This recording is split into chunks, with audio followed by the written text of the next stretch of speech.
back with our first conversation for this morning. Joining us in studio, we have the Rotary Club of Belize talking about the Gift of Life project.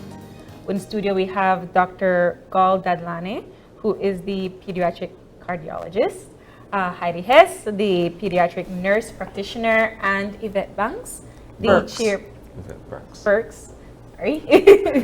the chairperson at the Rotary Club for the Gift of Life project. Good morning. Thank you for having us here today. Good morning. So, the Gift of Life project, how long has it been in operation in Belize? In Belize, we actually jumped on board fairly early, as I understand it. My Rotary Club tells me that the history is that we sent our first child for surgery all the way back in 1977. Wow. Yes. Okay. I like to say that I grew up hearing about the Rotary Gift of Life program, so I know it goes without putting my age out there. I know it goes back because if my childhood memories or my recollection says, you know what, I was hearing certain stories about, assistance being given, then yes. That is fantastic. How do we deal with heart disease being one of the top killers in Belize? How do you guys deal with these kinds of these services here in Belize? So we are particularly blessed because we have partnerships like this one with the Gift of Life Florida. So our pediatric community gets the benefit of professionals like Dr. Dadlane volunteering their time, nurse practitioner Heidi Hess coming here twice a year. So for over 20 years, our children have had the benefit of coming to see a person who specializes in the heart of an infant and child. And so once we get that proper diagnosis, we work with our partners such as Gift of Life Florida to find placements for those who can receive surgery. So thankfully it's a well-greased wheel, and we're so appreciative of the partnerships and friendships that we formed over the decades. How do you deal with, okay, I know that you guys come in perhaps once a year to do this kind of work, but diagnosing kids who have congenital heart conditions is not necessarily a once a year thing, right? It pops up and then you're aware of certain cases or what have you. How is that dealt with in the interim, outside of the time when these guys actually come to deliver these services? Excellent question, and thank God we're getting more and more improvements. So Belize now has cardiologists for quite a number of years. They're not pediatric cardiologists, but they're cardiologists. And we have this available at the Carl Huchner. In fact, we have Dr. Pedroso and Dr. Lynn now doing fairly decent summaries on the kids getting diagnosis that are okay and being able to medicate and treat them in between. The studies that we access through these clinics are the studies that are complete that we need for the surgical centers to be able to make a decision on surgeries. But in between, we do now have very decent care that can maintain children depending on the type of heart disease, and Dr. Dadlane should talk to that. Speak to us about how you are able to diagnose from such a young age certain heart conditions. Sure. 1 out of 100 children will be born with a heart condition, congenital heart disease, either a hole in the heart or a valve problem in the heart, or the heart isn't working appropriately. So for parents out there, if you're a mother and you have a child, the symptoms you'd be looking for would be fast breathing, turning blue in the lips, or your pediatrician or family doctor picking up a heart murmur for your child. And when the GPs make that diagnosis of an abnormality, then they get referred to the Gift of Life clinic. And then we're able to diagnose their heart problem, whether it's a structural heart problem or a heart rhythm problem. As they come in, we do EKGs and echocardiograms, which are ultrasounds of the heart, to check all of the heart structures and function of the heart. What happens when the diagnosis isn't caught on time? Yeah, when you look at our clinic and the patients that we see, you're going to have one group of children that have complex heart disease that need surgery. So those children, when their diagnosis is made, we'll work with Mrs. Burks to find a center to do their surgery through the Gift of Life program.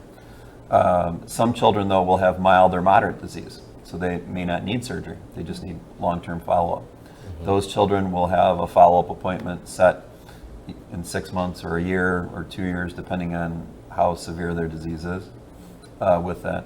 And then there's a third group that acquire heart disease. So if you're a healthy child and you are living out there, you can acquire heart disease either through rheumatic fever, which is a strep infection in the throat, and then you make antibodies or little proteins that then stick to your heart valves and then can cause leakage or blockage on those valves. Or endocarditis, which means that you have a dental infection in your tooth that then bacteria get into your bloodstream and then sit on a heart valve and then cause leakage or blockage on those valves with that. So we also follow those patients too with that. When there are some children, though, that present later, so normally we try to pick up those that have severe disease in the infant period in the first year of life. Sometimes those don't present until later to our clinic. So we cannot offer all children surgical options. We have to individualize care for each child. Beyond the medical aspect of what you guys do as part of this program, my question, and I'd like to direct this to Haiti, how did you get involved, and what's the sense of satisfaction for you on a personal level being able to provide this kind of care, being able to assist in the manner in which you do? Well, I love coming down to Belize. I met Yvette close to 22 years ago, just happenstance, met her. And I'm a Rotarian in Florida, and so I've been part of the Gift of Life program, and we had been receiving children in Florida from all different countries. But when I met Yvette, she invited me to Belize, and I've been coming here ever since. And the gratifying part is seeing these children that we have had surgery on, and then they come every year for their annual checkup. And now, I think this last clinic, I had at least 3 or 4 patients come, and they have their own children now. They've grown up, they're married, and now they're having their own children. And that just gives me goosebumps even talking about it, because it's just so wonderful. I get to see them every year. I watch the kids grow up. I ask them about their school. I want to see their report card. I want to, they're so excited to even come and tell us about their accomplishments for the year. And so that's what's so very gratifying about coming here every year. So you've been here for a week or so. You'll be here for the rest of this week till Wednesday. Talk to us about what has been happening this week with the Gift of Life project. So we have 4 days of clinics, and I'm so happy that I have the opportunity to mention our partners, because we couldn't do what we do without partnership, especially post-COVID. COVID has done a lot of things in our life. One of the things that it did for Gift of Life is it's canceled their clinic 1 year, and that's the only time it's ever been canceled in 20 years. But thereafter, when we restarted, of course, we had to apply to the Ministry of Health, who graciously allowed us to continue, because this is a service that is vital to the country. But we had to do certain things, and one of the things was we had to change the venue. We used to have clinics in the hospital, which was impossible with COVID. Lions Club, and the beauty of the strength in unity that this actually demonstrates is outstanding to us.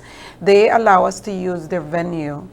The Rotarians, Rotarians are resourceful people. That's one of the strengths of the club. We created rooms, we created walls, we set it all up. And this is the 4th clinic that we've done in partnership with Lions in Belize for 3 days. Our very first day was in Dangriga, because we tried to make it easier for the children from the deep south to not have to travel up here. And so we always do a clinic in Dangriga. And also, for the 4th time, the Pelican Beach Resort has donated their venue, their rooms for free for us to use for our examination of these children. So we couldn't thank them more, and we couldn't be more pleased with the relationships. We have a phenomenal committee, and all the Rotarians go out and set up everything while we're in Dangriga. By the time we get back, we have a wonderful venue and able to run smooth clinics. And I believe we saw close to 100 children. I never got the final number, Heidi. 98. 98. So we saw 98 children. We found 4 children that urgently need surgery. So we make a priority list. We have 4 children that we will be working over the next week to send their records out that are high priority. And we probably have another 5 or 6 that can still wait. You know, we can take our time and get them to a place for surgery. We also have 16 children that we are hoping we are going to see again in October to have procedure right here in Belize. And that at Carl Huesner Hospital, they have a new facility inside the hospital called a cath lab. And there are some procedures that we can do in the cath lab to close holes or to make valves bigger without making an incision in the chest. And so we have a group of children lined up for hopefully this October to have this done for the first time. So we're very excited about that. How do you weigh the successes versus the instances where you do lose some of these patients from an emotional point of view? Because I know that the more you see someone, the more you interact with someone, there's a sense of connection with them. And not all of them would be able to survive whatever their individual conditions are. How do you deal with that as doctors? One of our last patients yesterday was a 27-year-old who came in. So she was sent for surgery at age 8 through the Gift of Life program. She had a hole in the heart. She had surgery at age 8. She came in at age 27 for a follow-up. And it was fantastic to just hear her story. And how excited she was to just tell us her story, because without surgery at age 8 and the Gift of Life program and the sponsorship of the Rotary Club, she wouldn't be here today. But she came into clinic. She's doing very well. Her repair still looks fantastic, and she has her own child now. She's married and has a child. So, you know, to see that gift of life is, you know, in person, right? I mean, that's a great example of how what we do when they get surgery and they can come back and lead a totally normal life is just fantastic for that patient, for their family, and for the whole community. How do you advise parents that come in with their kid in those conditions that they might not fully understand?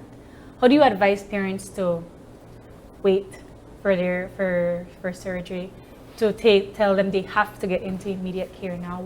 How do you communicate with those parents? Well, I think that the most important thing is just being completely honest with the family. And we spend time talking to them and educating them about their child's heart. And we're just completely honest. And we say, you know, your child is very ill, for instance, and we're going to try our very best to find a place for your child to go to as quickly as possible. But then there are some heartbreaks. There really are. There are some cases that come in, and we have to tell them honestly that there really is nothing that can be done. We're there for them. And sometimes the child the next year isn't here anymore. But sometimes they survive for quite some time, and we see them year after year to give them that support. And they're just so grateful to be able to come in and just check in with us and say, look, they're still alive. We're still alive, going to school, even some of them. And, you know, we examine them, and we will do an echo and, you know, just talk very frankly about, okay, this is what we're seeing. There's been some deterioration, and this is just going to continue like this. And I think that the parents are just so grateful that they have the support, and they know what's coming, and they're looking at it with their eyes wide open. But most of the time, it's not like that, but we do have patients that we are continuing to support that we know that their lives are going to be short. The majority of patients that we see, though, are able to either have surgery or be medically followed and have a great quality of life. Today, when you look at children who have congenital heart disease that get surgery, more than 95% of them are surviving well through adulthood. So the success rates of congenital heart surgery are fantastic, and children can go out and lead great qualities of life. There's Olympic athletes who have congenital heart disease that have won gold medals. So for all these children who are getting that have congenital heart disease that have an opportunity to go get surgery, maybe they'll be the president, maybe they'll be, whatever their career are, right? I mean, so you never know. The sky's the limit with the opportunities that they're going to have over their lifetime. It's interesting that you'd say that, because for some reason or another, we're thinking that persons with congenital heart disease don't live the kind of ordinary life or lifestyles that many of us who are not afflicted with that condition do live. I wasn't thinking that, that you could go on and perhaps be an athlete, a runner, a basketball player, if you were born with this condition or you find yourself having to deal with it later in life. There's an Olympic athlete, Shaun White. He's a snowboarder. He has 2 gold medals in the Olympics. He has a condition called tetralogy of Fallot, where he's had one of his valves, his pulmonary valve, replaced twice. Wow. Arnold Schwarzenegger, in many movies, also has congenital heart disease. He has an abnormal aortic valve that's been replaced twice as well. So you can be very successful with congenital heart disease and go on and do fantastic things with your life. So again, it's really a blessing every time a child gets the opportunity to go for surgery, because who knows what they're going to do with their life. Hopefully they pay it forward and do fantastic things to help the community and the world, with the gift that they've been given. What's the next step for Rotary Club of Belize and the Gift of Life project moving forward? So you've been here a week, you've been doing 5 days of intensive care. So what is next for the following years? So as Nurse has said, this stage, even though they're not seeing patients anymore, is vital, because this is the putting together of the list, and this is so wonderful because he will tell us. We don't make a decision about the priority, about what's possible, and so on. And together, the decision will be made about how to go begging and whom should be first, etc., etc. And then once the child is accepted, and we are always optimistic that they will be, this accepting center will tell us when the child can come and all that is set up. In the meantime, we speak to the parents, and as Nurse has said, the urgent thing and the important thing is to ensure that the communication is clear and honest. And so the parents should be working on getting passports, taking the children to check the dentist, etc., etc. So we have 2 things going on. One, the big one is getting the CAT program going again. So we have a lovely doctor who's been here before and did procedures here before, planning to come at the end of October. All being well, we will have many of the children with minor conditions, smaller issues that are possible to be done at the CAT lab, done here locally when she is here, and that will just be fantastic. The children who have to go for surgery will have to wait for acceptance, and at the time of acceptance, process visas, flights, etc., and send them off, when they will be picked up, hosted, and taken care of by our partners in the various locations abroad.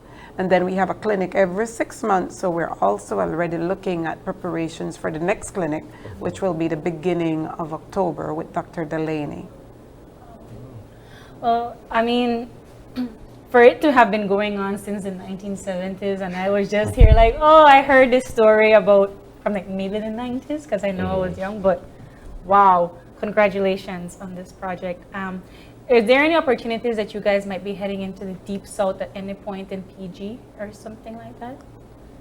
very difficult for us, Yeah. logistically difficult. It's easier for us to go to Dangriga and have them come to us there. And the way we've been doing it now with the appointment system, I want the parents to know from the deep south that we set it up in such a manner that the children from the furthest location are seen first. Okay. So if you had to get up at 2 o'clock to catch a 4 o'clock bus to get to us, it's okay. We'll try to ensure that we'll see you by 9, 10, so that you can turn back and get home before dark. Yeah. Okay? So we'll do the best we can. And if you really cannot make it, if you're really having a problem and you're told that your child has to see us, please communicate. In fact, as I always say to the parents, if you don't have credit, text me and I'll call you back. And how can they get a hold of you? We have a website that has a lot of information. We have a Facebook page. Everybody seems to have that these days. Yeah. We accept messengers, messages and stuff. We have an Instagram account, and parents or physicians can call 610-3890 at any time. The numbers are listed there. There is no, this is very important for me to say, Rotarians are volunteers. We're 100% volunteer. There is no established secretariat for Rotary. Yeah. So we are Gift of Life, individually, through our offices, whatever. And so contacting Rotary, the information, for the need that you have from Rotary is at the office of that individual Rotarian. So on the website, the numbers are listed, the contact is listed, and I would like to thank our local physicians. Yeah. We now have such responsiveness from our local physicians. And Dr. Dadlani and nurses were talking about how wonderful it's been that the children who came to us this clinic, all the new children who were referred, had a reason to be there. Yeah. And I mean, the doctors heard something, saw something, found something, and they, each of our wonderful pediatricians, told us, can this child come to your specialist clinic? This is so important. And I have to ask parents, don't only take your child to the nurse for the vaccination. Take your child to an actual doctor at least once before that child is 1 year old. Because you can't see, a lot of times you cannot see a cardiac condition in a child. A doctor has to hear it or find it. Okay? You agree with that, nurses?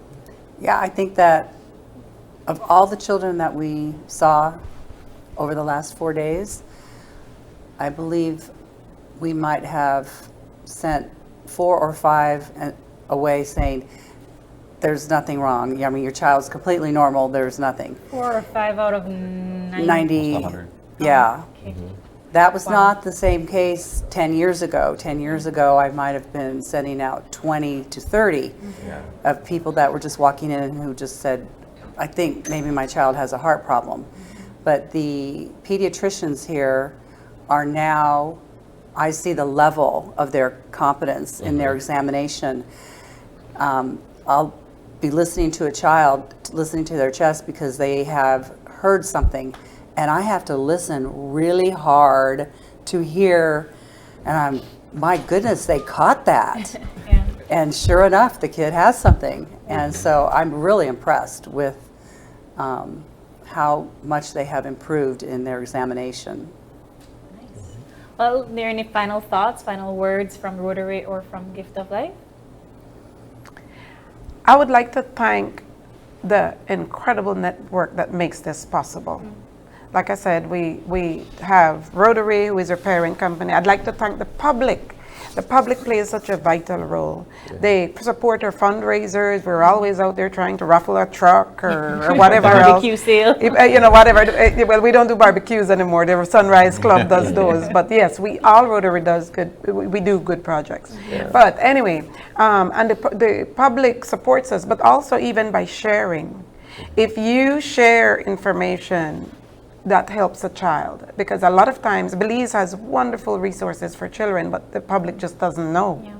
So by sharing the information, that is helping. So there are different ways in which you can help. And our committee, I was reminded to say thanks to the wonderful committee the other day, and I need to thank the committee. It's so difficult to think of all the names of the committee members.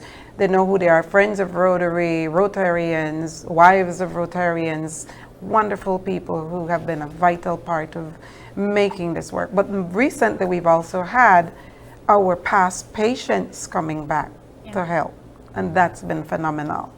We love that. We love to see them paying it forward.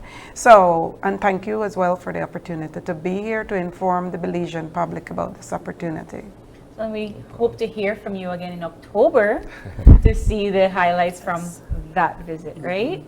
Okay, well, thank you all so much for dropping by, and we hope to see many more kids get the gift of life through the Gift of Life. Thank you for having us Thank today. We you. appreciate Thank your you. hospitality. Thank you. And with that, we're going to take our second break, and we'll be back with our final segment for this week. So stay tuned.